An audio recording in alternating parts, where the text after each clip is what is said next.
first thing that you're going to do is pretty simple. It's just setting up your file, and you're going to go to new file, and you're going to pick, let's pretend right now that you all have an 18 by 24 inch piece of stock or material, or that is the bed size. So you want to go over here, you want to make sure that you've got inches. So again, all I'm doing is I'm clicking new file, and then it brings up this window, and then I need to specify how big my file is. If it is 18 by 24, you are probably going to be working in landscape orientation. So I'm just going to go ahead and type in 18 by 24. This is defaulting to an old setting I have. I don't need 4 artboards. Artboards are like the canvases that you're working with. So I only need 1 artboard. So that I'm just going to make sure that says 1. It should default to 1 though, so you're fine. If you want to get more specific with it, you can also specify how detailed you want it to be. If you're going to be doing some really fine engraving, I would make sure that this is set at high or 300 PPI. That's usually all I care about personally, is the size and then like the pixels per inch. The first thing that I do that's really important for the laser cutter or design work in general. So for me, zooming out and zooming in, you guys can probably drag left and drag right to zoom out or zoom in. You can also use this magnifying glass right here. It's called the zoom tool. And you can just click for it to get larger, or you can option click to make it smaller. Okay. I always like to turn on my rulers because I want to be able to see, and this is particularly important for this assignment, because when you want to go up to view and you want to go down to rulers and you want to show your rulers. Part of the reason you want to do that is because when you are working on the laser cutter, you don't want any of your elements too close to the edge. Generally speaking, you want to give yourself about a 1/4 inch border from the edge with the laser cutter. So none of your objects like touching the absolute edge of the material. You can also, if you like, you can turn on the grid. So if you scroll down in the view list, you can show the grid. So the grid is also, can be helpful in terms of lining up your elements on the board. For me, though, the grid often provides like too much visual noise. So I like to hide the grid. I don't like the grid showing. I almost always have my ruler showing though at the top. And as I zoom in, the rulers will get more specific.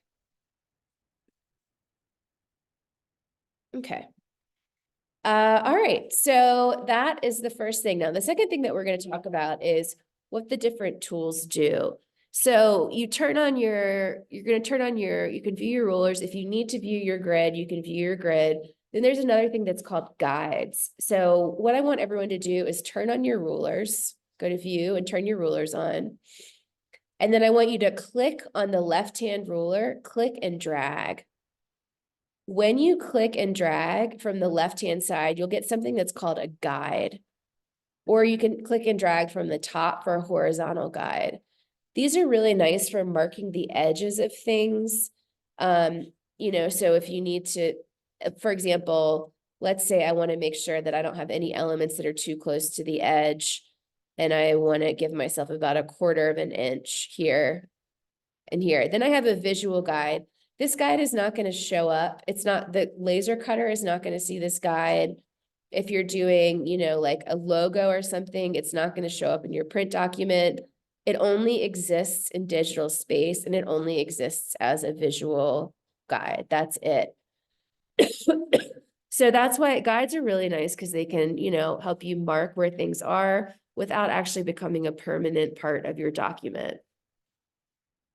Now, if you want, you can click on the guides just like you can any other element in your composition, and you can delete them. So when they're dark blue, you've selected them. Or if you have, let's say you've got, I've had documents where I've ended up having like 50 different guides.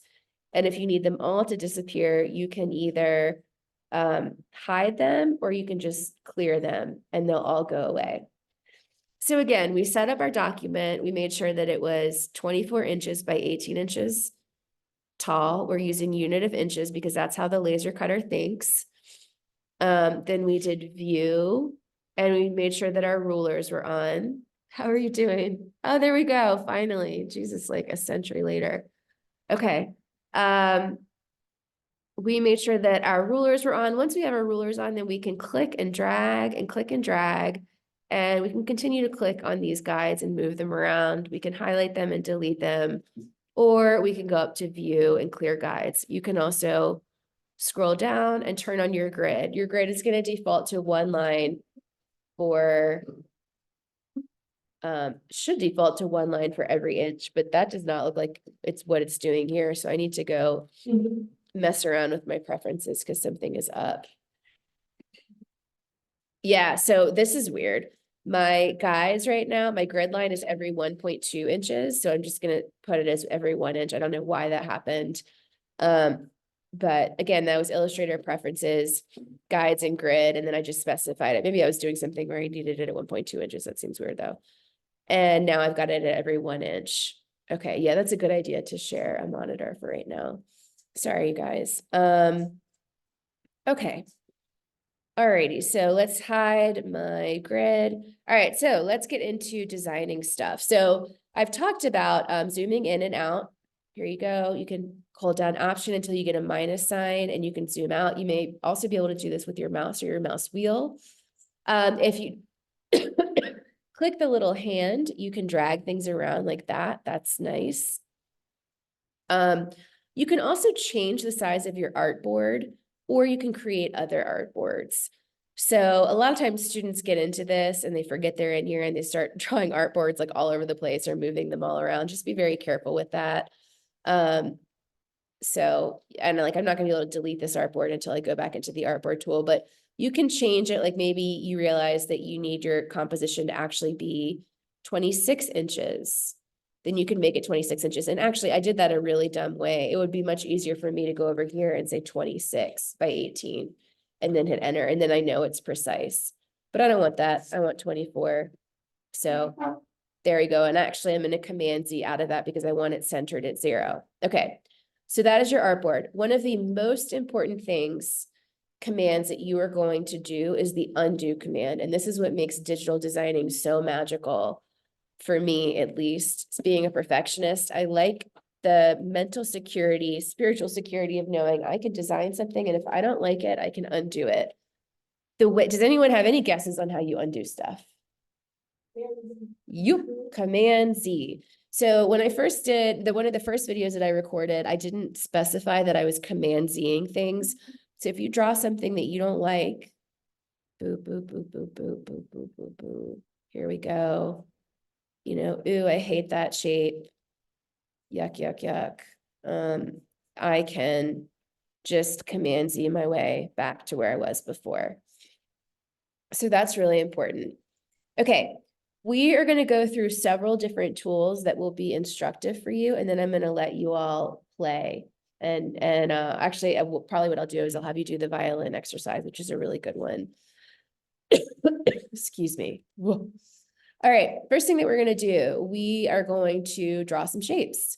So I want you to, oh, this is important. Make sure, so in talking about workspace, we're talking about zooming in and out, we're talking about grabbing things, talking about showing the rulers, pulling guides. All of these are workspace setup items. It is also really important that you are working in Essentials Classic. If you so this is something I always say this, and for whatever reason, only like 1% of students pick up on it. But half of the time, if I will go by and somebody will be in Essentials. If you're working in Essentials, they like half of your tools disappear. See what I mean? They all go away. It's a real pain in the butt. They didn't used to differentiate between these different workspaces, but now they do, which is super stupid. So you always want to make sure. So guys, everybody right now, in Illustrator, go to this little box in the upper right-hand corner and switch your workspace to Essentials Classic and remind yourself that you always want to be in Essentials Classic. It's almost like, here's my analogy. there's a room full of tools and somebody walks up to you with a toolbox that has one of every tool in it that you need. And that toolbox is called Essentials Classic. Or they offer you a second toolbox that has like half of what you need. And they're like, well, if you need more tools, you can run around the room and pick them out and put them in your toolbox. And you're sort of like, that's just stupid. Why would I waste my time doing that? So just go ahead and get the full toolbox called Essentials Classic instead of Essentials. If you do get Essentials, then you have to go here and you have to like click and drag all of these things over here. It's a total, somebody at some board meeting thought they had an improvement and somebody else also thought it was an improvement, but it's not. Okay. All right, now we are going to go to in Essentials Classic. If you go down, the fifth tool down is the shape tool. It's called a rectangle tool, I guess. We're going to draw some shapes. And for this, I really want everybody to follow along pretty much from here on out. If you guys could follow along, that would be great. So whatever that means in terms of how big I need to be on your screen, I think Greta's got a pretty good size ratio thing happening. All right, so yeah, I mean, this is pretty simple. It defaults to a rectangle. I can draw a rectangle. There we go. Now, when I click somewhere else, I'm not going to see it. The reason that I don't see that rectangle, even though it's there, is because I don't have any fill. The fill is exactly what it says. It's the inside of the object, and I don't have any stroke. So I'm going to choose a black stroke and a white fill. The stroke is the outline. There's things that you can do with the stroke. I can make the stroke really thick.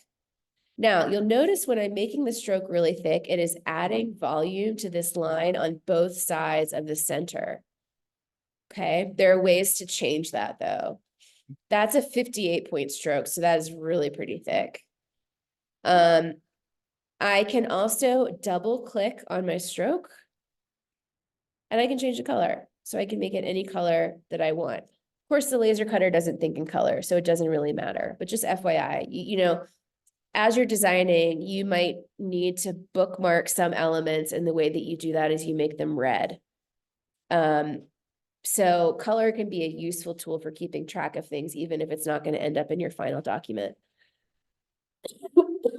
You'll notice here too, with my rectangle, these little circles. So you can just tinker with this.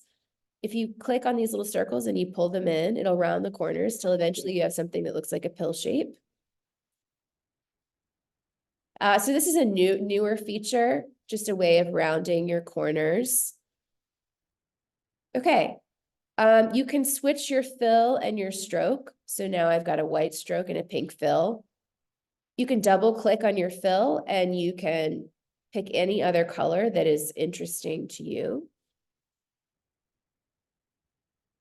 Double click on your stroke and do whatever you want. You can pump up your stroke or make it thinner. All right, so there's a square. Now, here is a handy trick, a super handy trick. If when you are drawing a shape, you are trying to draw a square, do not eyeball it. It will not go well because you're not a machine. So what you want to do, and trust me, I have tried to do that before, is you want to hold down Shift, click, and drag. When you Shift, click, and drag, you will make any shape that you are trying to draw a regular shape. So hearken back to geometry. A regular shape means the sides are equal, right? So if you want to draw a square, don't eyeball it. Shift, click, and drag. By the same token, now we're going to go back into I'm just going to delete these shapes. Beep, beep, beep, bye. I'm going to go back into my shapes thing and I'm going to control click. And now I'm going to do an ellipse, which is also a circle. Now, if when I click and drag, it's going to default to this color palette because that's what I chose. I can change that later if I want to. It's going to draw an oval, right? However, if I want a circle, I will Shift, click, and drag, and then I've got a perfect circle. Another thing, I find it really irritating that when I Shift, click, and drag, like, see, for example, let's say I'm going to control click here. I'm going to draw myself a square. And then if I want a circle that lines up perfectly inside this square, and I go back over here, control click, do the ellipse tool, and then I shift click and drag. I find it really annoying that it doesn't open up from the center because it makes it really hard to like, line this. Wow, I did a pretty darn good job. Wow. Okay, go Molly. Well, that was unusually successful. But typically I wouldn't be able to eyeball it like that, which was pure chance. So something that is nice is if you option shift, click, and drag. Oops, no. Is that right? Yeah, it is. I know that's right. Option shift, click. Yeah, you can open it out from the center. So that, I think it's easier to draw things like a circle when you open it out from the center, because then you can really see what you're doing. And you can make sure that it's the size that you want instead of trying to pull it down from a corner.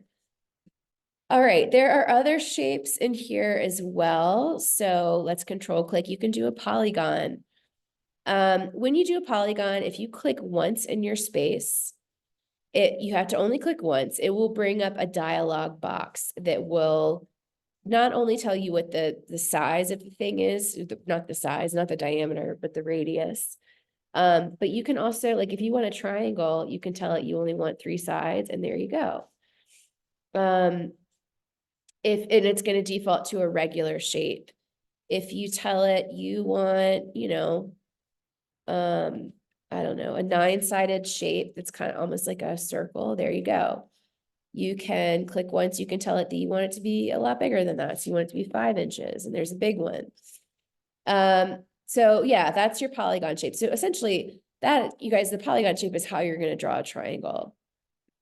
So go to the polygon tool, click once, and then tell it 3 sides. And that's how you will be drawing a triangle, unless you try to draw a path and connect it up, but that's the easiest way. You can also draw a star. The star tool is pretty cool. Click once. The radius 1 is like the center of your star. This is the edge of your star. So I could do like a 9-pointed star. And there we go. But like, let's say I want to do a star that's really kind of like I think it's a Moroccan star. I want it to have really pointy spikes. So I'm going to say like 2 inches. And now I've got there's such a big difference between the inner radius and the outer radius that it makes this like really cool Moravian star, maybe a spiky star. So that's something that's also really fun.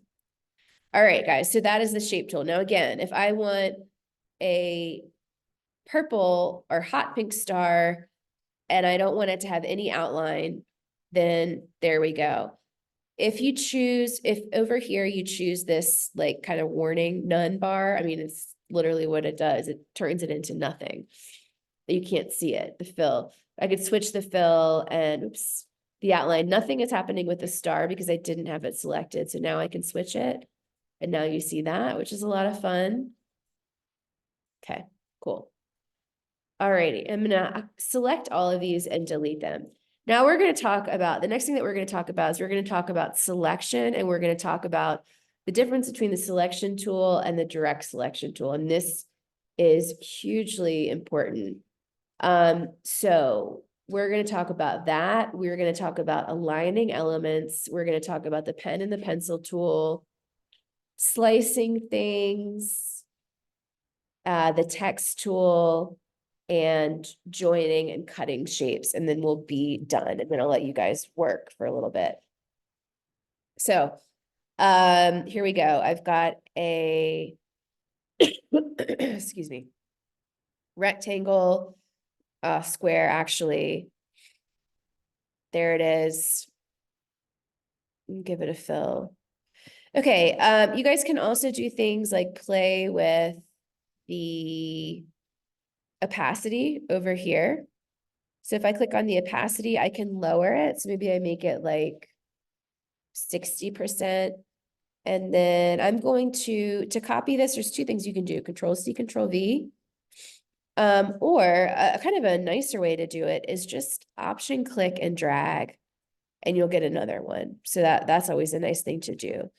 And again, this opacity thing really isn't relevant for this assignment because it's a laser cutting assignment, but it is kind of cool to play with. It gives you sort of like a sense of depth of field that it's hard to get in a digital space. So I'm gonna maybe make this like a neon yellow. This is like my color palette. There we go. And make this hot pink. Sure. Okay. That is the worst. Yucky color.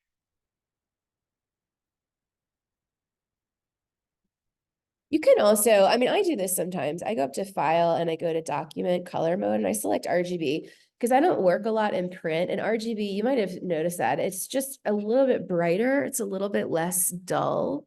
If you're going to work in print, you need to default to CMYK because those are ink setups. But if you're only going to work in a digital space or design something like a streaming graphic, for a band that's only going to appear on Spotify or primarily appear on Spotify, then you probably want to be thinking in RGB because the colors are just a little bit more vibrant. Okay. So now this is direct selection tool versus the selection tool. I'm going to talk about the direct selection tool a few times. The selection tool allows you to move things around. Boop, boop, boop, boop, boop. It allows you to rotate things. You hover over the corner until you see like a twirly arrow.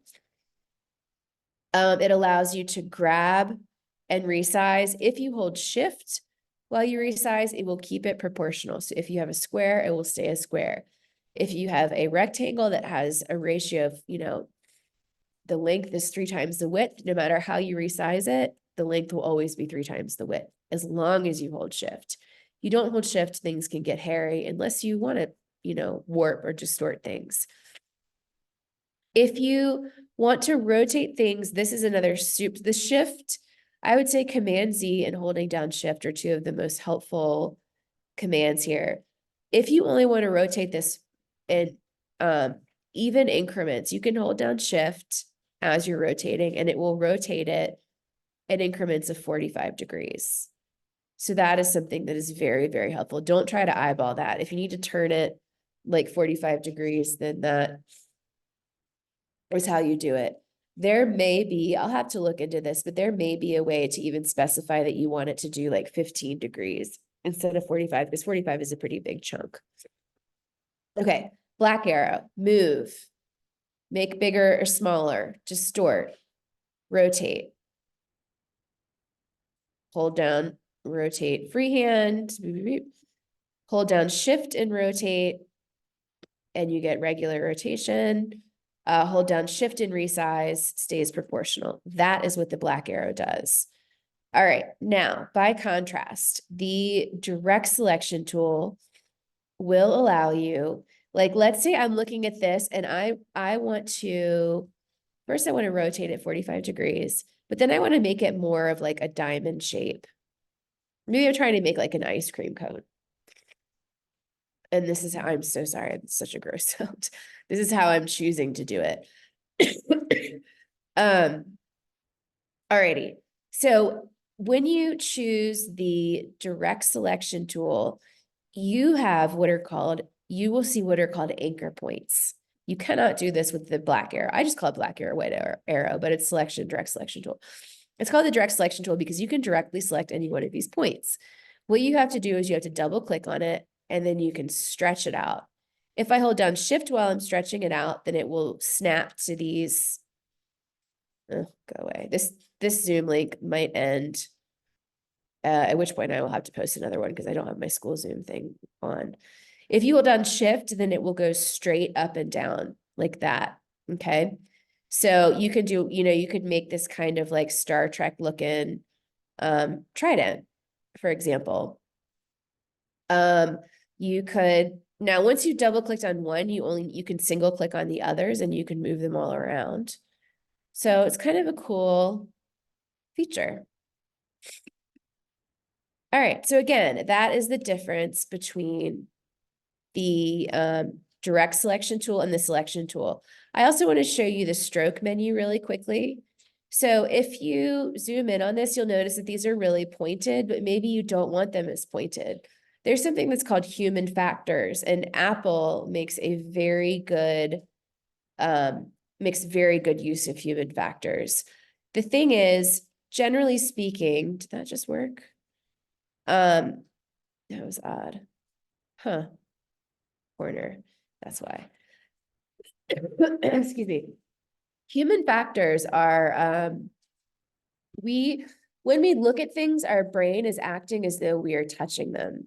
So, why this is important is we, generally speaking, if we're going to buy or hold something, we want the edges of it to be round. So like, Apple's really thought about that. They've made the edges, of course, they've made the edges of your computer, of your laptop round because you're also holding it. So you don't want a sharp edge there, although it probably wouldn't hurt you. But yeah, a lot of designers will make clever use of this. They will round out the edges of things because of human factors, because it's more pleasing to look at, because our brain doesn't, most of the stuff that we're looking at, we're perceiving as something that we may want to touch, because most of the things that you are able to see, you are also able to touch. And that's where the digital space is a little bit confounding, because you can't actually touch these things, but our brain is still going to interpret it that way. So what that means is, changing your stroke so that you have a rounded cap instead of a sharp cap makes this maybe a little bit more pleasant to look at.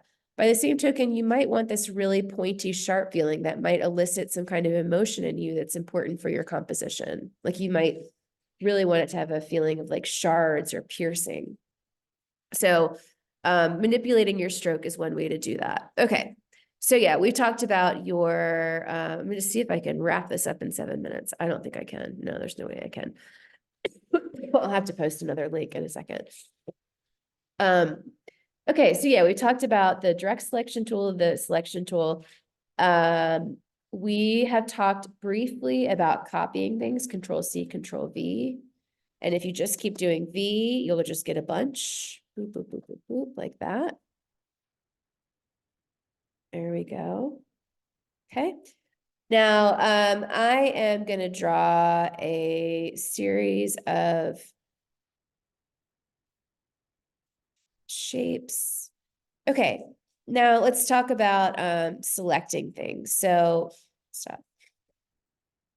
All right, so let's say I'm gonna make this pink. Another thing you could do is if you have like a color setup that you like for one object, you can go to another object and you can click the eyedropper tool, and it will, whatever you do the eyedropper on, it will mimic that same color setup, but it will also do things like, for example, if the stroke on this is really, really thick, then when I select this and do the eyedropper tool, it will mimic the same stroke. So it mimics everything.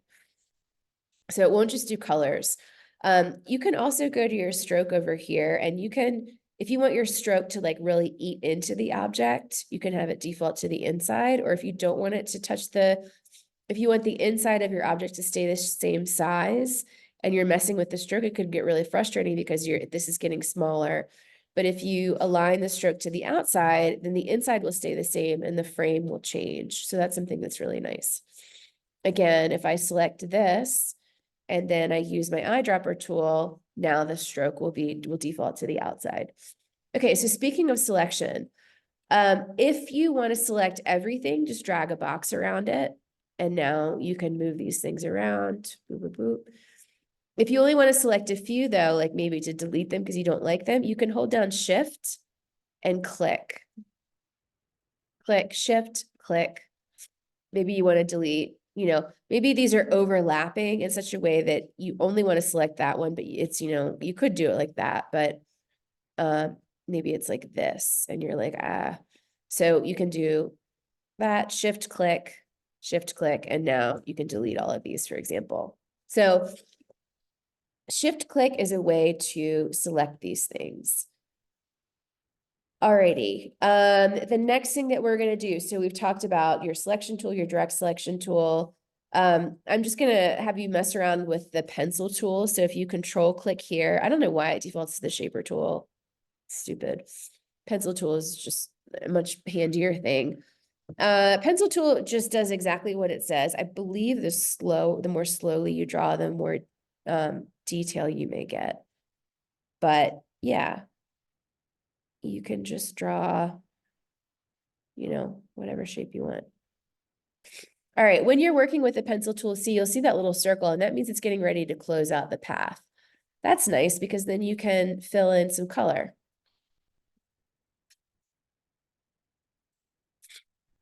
So you can do like a scribble, boop, boop, boop, boop. And as soon as you get back to your starting point, you get that circle. It means it's closed out. You don't have to close out your form though. You can do something open like that. The only issue is it's not going to fill in color the way that you want. It like here, it sort of knows what to do. But if it's a different shape, it really won't know how to fill it in like that. Okay. So that's your pencil tool. So just remember, if you're trying to really close out your form, take that tool and play with it until you get that circle, and then you can close it out. Okay, I'm gonna close this sharing and let you guys play for a second, and then I'm gonna post another Zoom link for you all. I talked about the, selection, direct selection, double click. That's the other thing. People forget that for that first point, you have to double click.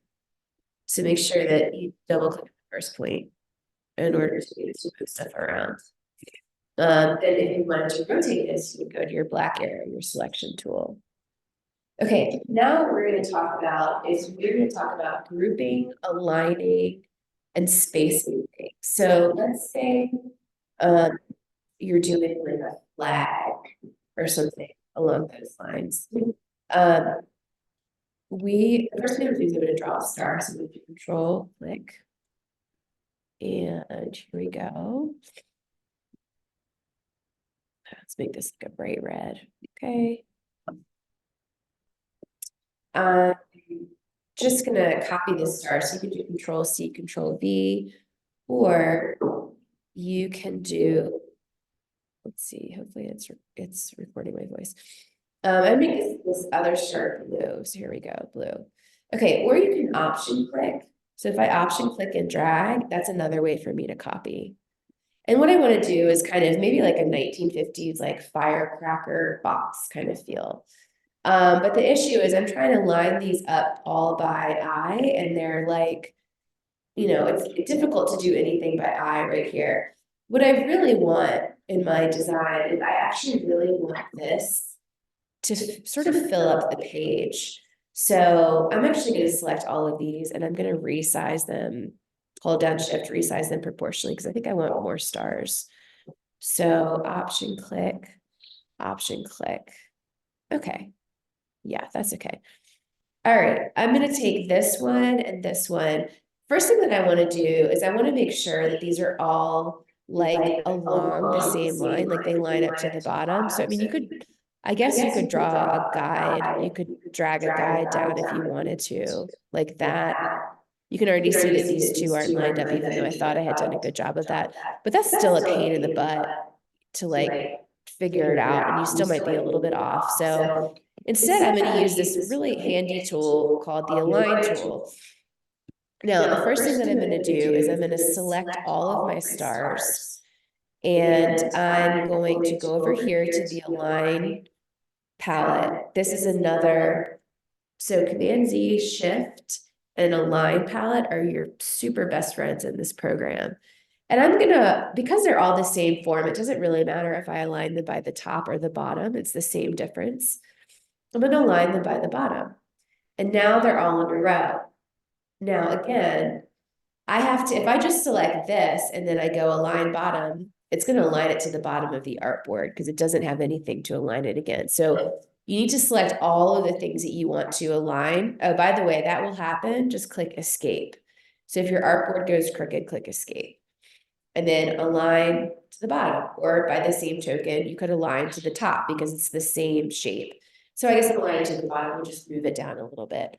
But now I still have this issue of where, like, I really want these stars to kind of go in a row and be evenly spaced. So first I'll align top, and then I'm going to click this, these three dots, kind of like a flyout menu, and I'm going to do my distribute objects. Distribute objects basically just means when you tell it to distribute, you're telling it to space it evenly. So we're going to space it evenly by the horizontal center. So that means it's going to be spaced evenly horizontally. I do want this to be a little bit closer to the edge. And again, every time I move it, I've got to realign it. Okay, click these three dots and then now I can horizontally distribute. I don't know why that's not working. That was weird. Okay, let's try this again. There we go. Illustrator has a tendency to be buggy. Like you might do something and it might not work, in which case you just do it again. I'll just click somewhere else and then I'll do it one more time. So again, here they all are. I select all of them. I go to the align palette, click the three dots, and I distribute it by the center. Now, let's say I had them, maybe I had them lined up like this. These are going to be a lot closer together. First thing I would want to do is not topper. I would probably want to left align them. And then when I distributed them, I'd be distributing them vertically by the center. And now you've got this nice, neat row. So that might be something that will help you, with your compositions. Now, what it's going to do is it's going to take the first one and the last one and space everything out evenly. So you need to mark like where your first and your last ones go.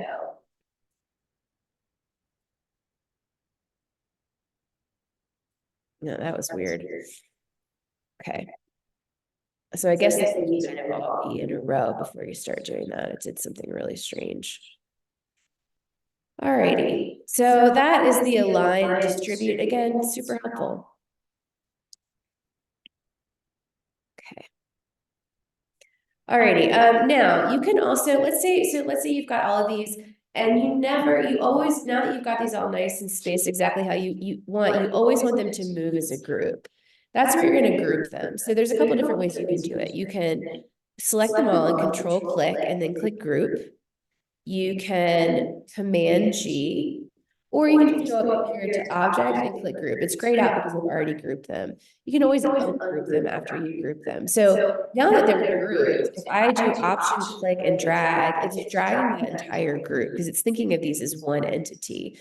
So, I can option click and drag all of these guys down my composition, and then I can select all of them.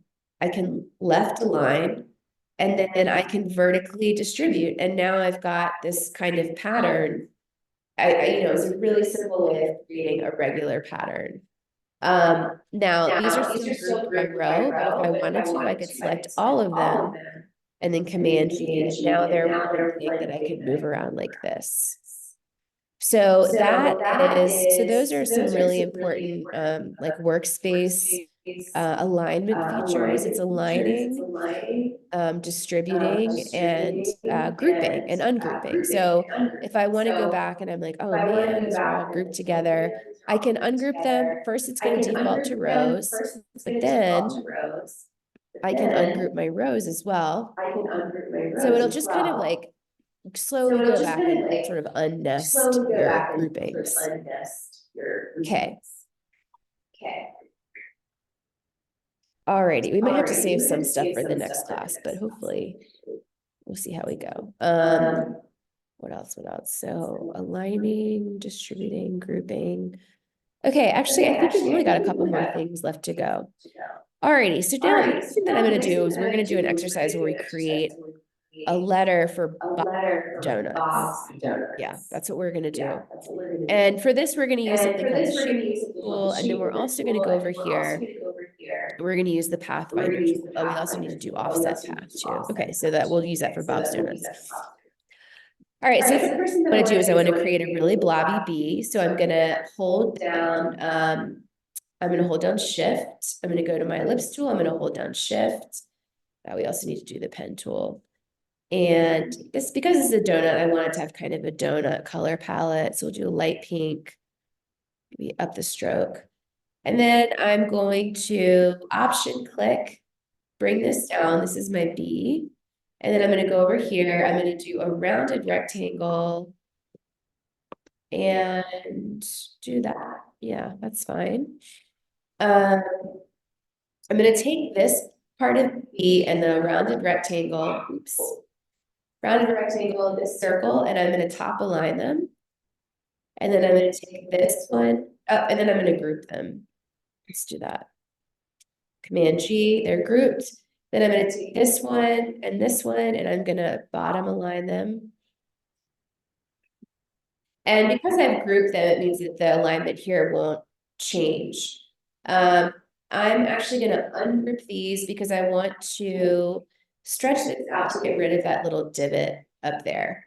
Okay, cool. So I have what looks like a B. Now, this is where you can use your shape. So I'm gonna show you the shape builder, and then I'm gonna show you Pathfinder, and then we're gonna talk about the pen tool, and then we're gonna be done for today. All right, shape builder tool is really fun. So with the shape builder tool, it's not letting me do anything because I don't have anything selected. The shape builder tool, it looks like two circles with little dots through them. And you can see what it's doing on the screen. Whenever you use the shape builder tool, it will select things or turn other things into their own shape. So this will make sense in a minute. I want this to all be joined up as one shape. So I'm just gonna, it's also super satisfying, you guys, to do this. It's really fun. So I'm gonna draw a line until it's all grayed out. Boom, I have this kind of fun looking bee. Now, let's see, I only want this shape. I can click right there. It's not gonna look like anything's happened until I go, and now you can see, let's see if I can, yeah, there we go. That's, oops. It's hard to get it to do. Oh, I just undid what I did. Okay. Undid what I did. Let's redo what I did. All right. So now because I clicked in that little place, it made this into its own little shape. So that's, like if you know, for example, that you want, let's say you want like I don't know. You have this like really specific shape that you want, and you can think about how to do it by having two shapes kind of act as cookie cutters, but you're not able to, you're like, I don't know how else to do it. You could use your shape builder tool. So here, let's do this.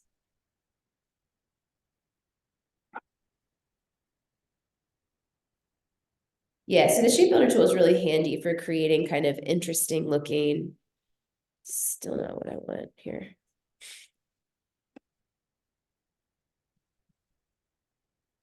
I don't know. Hashtag good enough. Sure. All right. So now if I use the shape builder tool, oops, I can just pull out that shape. And maybe that's the shape that I'm looking for. And that's it. That's kind of an easy, clean way to create that shape. By the same token, though, you can use your shape builder tool and you can join a bunch of shapes together. And again, I keep forgetting to select my form. So of course it's not going to let me do anything. So there we go. All right. Awesome. There's my B. Let's go ahead and we're going to draw, let's see, a shift.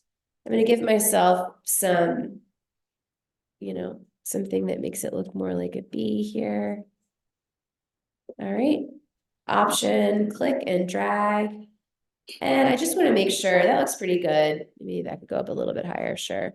I just want to make sure that these two things are aligned. So I'm going to left align them. So there we go. Then I'm going to, we'll deal with that in a minute. Let me give this some infill. So somebody throw out a color for me. What color do you guys want for your donut? Ming, give me a color. Just, yeah. I like blue. Blue, okay, cool. Yeah. All right, sweet, here we go. All right, so now you can see these right here are not punching a hole through the B. They're also filled in with blue, even though if I pull this out to the side, it's clear. So now we're gonna use something else called the Pathfinder tool. And we're gonna use the Pathfinder tool to also cut out the shape of a bite out of this B. Okay, so first I'm gonna take one of these circles, I'm gonna option click, I'm gonna drag it here, I'm gonna copy it. I'm going to copy it a third time, and I'm going to make this one like a little bit bigger. Cool. This is going to be my bite. So I'm going to put it right here on the edge of the B. And then I'm going to use the shape builder tool. I'm going to select, hold down shift, click, shift. Sometimes if it does that, you have to zoom in, shift click. And I'm going to use my shape builder tool to make this bite all one shape. kind of like a cloud shape. Mhm. All right, now, in order to, and again, this is what you are going to use to construct your slots. So in the next class, I will walk you through, I will guide you through constructing your slots. I want this to act as a cookie cutter into this B. I also want these to act as cookie cutters. I want them to cut out of the B. So I'm going to select this first circle. I'm going to select the B behind it. And I'm going to go over to Pathfinder on the right-hand side. I'm going to do minus front. This little graphic is nice. What it is telling you is that whatever's in the front is going to cut a hole in the thing in the back. Boom. Do it again. Here, minus front. Now, you have other actions too. You could use if I select the kind of the shape of the bite and the bee, I could join them like the Pathfinder. So now it's like I don't know, like a bee with a beard or warts or something. I could do the overlap, right? Now, the thing that's nice about Pathfinder is that Pathfinder will do the overlap for you. You can get that overlap, but you also retain the rest of the shapes. So that's the difference between the shape builder and Pathfinder. Pathfinder, you hit overlap, everything disappears except for this overlap. Shape builder, you highlight this and you'll have this shape, and then you'll have the rest of the bee and the rest of the cloud. You could do this and you want everything but that shape. It's kind of similar to what Pathfinder does, except you won't be able to pull out that shape. That's not what I want to do though. I want this to be a bite out of it. So I'm going to be tilted just a little bit. Yeah, that's good. I liked it better like that. Okay. And remember, it's got to be in the front because it's minus front. So whatever the cookie cut, whatever the thing is, it's cutting into the thing in the back needs to be in the front. And now I kind of have like a bee that looks like somebody took a bite out of it. Okay. The last thing that we're going to talk about is the pen tool. We're going to go into the pen tool a little bit further in the next class. Let's actually we'll save the pen tool and constructing slots for the next class. So this class technically doesn't end till 3:55. So if you guys just want to play around till then, you're also welcome to leave in the next couple of minutes. That's fine too. I will post both of these tutorials. I'll edit them. I'll edit out the other stuff where we were figuring out Zoom links and stuff. And I'll put them on YouTube so that you guys can close caption it. All right.